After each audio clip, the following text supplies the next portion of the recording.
আসসালামু আলাইকুম। আমি কাজ করে বাসার দিকে চলে যাচ্ছি। আজকে অনেক লেট হয়ে গেছে আসতে আসতে, একদম 7টার মতো বেজে গেছে। তো আমি স্টেশন থেকে বের হচ্ছিলাম। এইটা যেহেতু ব্যাংক হলিডের উইকেন্ড, তার জন্য রাশটাও একটু বেশি ছিল। ট্রেনে বাসে একটু ক্রাউড ছিল। তো আমি ওয়েস্টার ট্যাপ করে বের হয়ে যাচ্ছি। ওয়েস্টারের কভারটা চেঞ্জ করারও টাইম চলে আসছে আমার। এখন আমরা যাচ্ছি হচ্ছে আমার দেবরের বাসায়, কারণ আমি একটু আগে কাজ থেকে আসছি।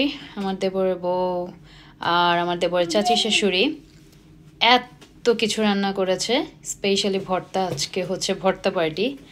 তো ভর্তার কথা শুনে তো আমি আমার নিজেকে কন্ট্রোলই করতে পারতেছি না।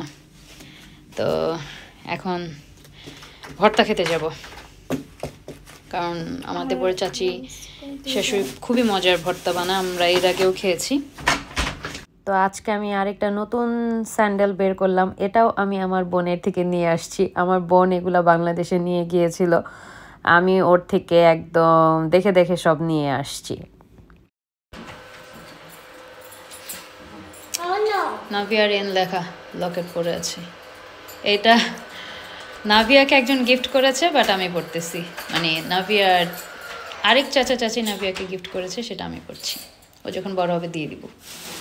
আমি এখানে আমার নিজের ফিটটা একটু চেক করছিলাম, আর ইদানিং আমি একটু ডায়েট করছি, তো দেখছিলাম কতটুক আমার ওজন কমেছে। এই জায়গায় আমি সারাক্ষণ নিজেকে দেখতে থাকি, আমার লিফটের মধ্যে এত বড় একটা মিরর থাকার কারণে।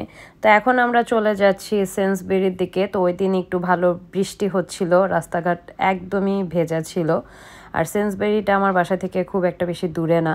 তো এইখানে এসে দেখছিলাম কি কেনা যায়, কারণ আমি কাজে থাকা অবস্থায় আমার দেবরের বউ আমাকে ফোন দিয়েছিল। তো ব্রেক টাইমেই আমি জানতে পারলাম। তো আমি কাজ শেষ করে ওই রকম কোনো কিছু আনার টাইম পাইনি। দেখো either of these, which one you want? তো যাতে বাচ্চারা একটু কোনো কিছু খেতে পারে, তার জন্য অল্প দু একটা জিনিস নিয়ে এখন আমরা চলে যাচ্ছি।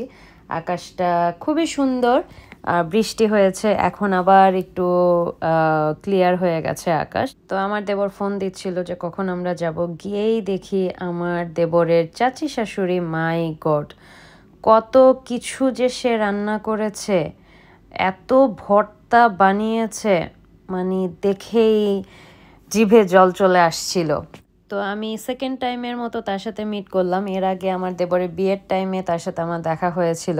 তো এখানে টমেটো ভর্তা করেছে, আলু ভর্তা করেছে, ঢেঁড়স ভর্তা করেছে, ডাল ভর্তা করেছে, চিকেন উইংস করেছে, তারপর নাগামরিচের একটা চাটনি করেছে, শুটকি ভর্তা করেছে, জারা লেবু ছিল, আর এত মজা করে একটা সালাদ করেছে, গরুর মাংস করেছিল। আর আরেকটা ইউনিক আইটেম আমি দেখেছি যে গার্লিক আর চিলি একদম ড্রাই করে সেটা পাউডার করেছে, ওইটা ভাত দিয়ে খেতে যে কি মজা হয়েছে। সাথে রূপচাঁদা মাছও রান্না করেছে। আমার যে কি ভালো লেগেছে, এত মজা করে আমি খেয়েছি। আর গরম গরম ভাত, আর নাভিয়াও আসলে খাচ্ছিল। খাবারগুলো ভালো ঝাল হয়েছিল, আর আমরা কেন জানি অনেক বেশি ঝাল পছন্দ করি আমরা সবাই। তো এখানে আজমি নিজের খাবার নিচ্ছে, আর প্রথমেই সে বলছে যে আমি ভর্তা দিয়ে ভাত খাবো। আজমিও আমার মতো খুবই ভর্তা লাভার। তারপরে খাওয়া দাওয়া শেষ করে এখন ডেজার্ট খেতে বসেছি। এটা আমার জাল বানিয়েছে। আমার জাল এই ডেজার্টটা খুবই মজা করে বানায়, ম্যাঙ্গো দিয়ে। কিভাবে যেন বানায় আমি জানি না। আর হচ্ছে সাথে মেলন কেটে দিয়েছে। এই ডেজার্টটা আমি ওর থেকে শেখার ট্রাই করেছি, দেখি নেক্সট টাইম আমি ওর মতো করেই বানাবো। কিন্তু আমি জানি ওর মতো কখনোই হবে না, কারণ ওর অনেক রেসিপি আমি ট্রাই করেছি কিন্তু ওর মতো হয় না।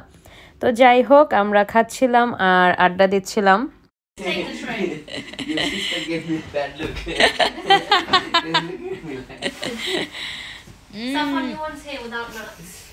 এইখানে একটা টপিক নিয়ে আমার জাল, আজমি আর আমার দেবর তারা সবাই হাসাহাসি করছিল।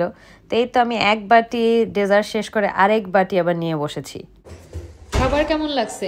অসাধারণ, অনেক মজা, অনেকদিন পর অনেক সেরকম পুরো বাংলাদেশের রান্না। সেই সেটা যেভাবে রান্না করা, ভর্তা হয়েছে একদম সেরকম, একদম সরষের তেল দিয়ে করা হয়েছে। তো আড্ডা দিতে দিতে অনেক রাত হয়ে গিয়েছিল, তারপর উঠার নাম ছিল না, অনেক রাত করে আমরা বাসায় এসেছি। অল ক্রেডিট গোস টু চাচির, নিজের চাচির। খুবই। তো এইভাবে আজকে আমাদের দিনটা গেল। দেখা হবে নেক্সট ভিডিওতে। আল্লাহ হাফিজ, আসসালামু আলাইকুম।